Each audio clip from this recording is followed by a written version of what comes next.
Welcome back to another episode of Teaching in the Time of Coronavirus. One of the things that I'd like to mention next is the concept of keep it simple. Right now there's a lot happening. We're on short time frames, we're switching to unfamiliar technologies in many cases, and our students are doing the same thing. We are in a situation right now where we're expecting to do a lot. And if you think about those first few weeks of any semester, as students are learning how your course works and how they interact with you, we're basically going to be going through all of that again, except now it's not just the student who doesn't exactly know how things are setting up, but the instructor's creating it as they're going as well. And so it's going to be a difficult transition time. And so I think one of the things I would recommend to anyone is try to keep things simple. Don't try to use 3 or 4 different technologies all at once. Try to think about what are the technologies you need to make things work for your course. And use those well, use those to the best of your ability, but also keep in mind the user, the student on the other end of whatever technology you're using.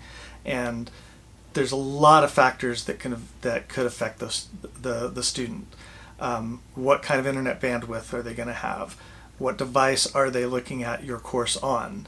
All of those things complicate whatever we're doing. And so different compatibilities of programs, the ability for the student to see what you want them to see when they're perhaps looking at it on their phone rather than a computer.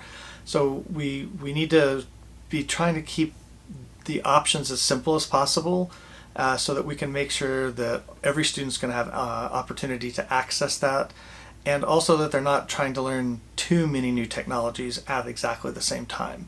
And so I would just recommend that you think about what you need to use those things, don't add all the bells and whistles that the technology might be able to utilize, but just use the most basic version.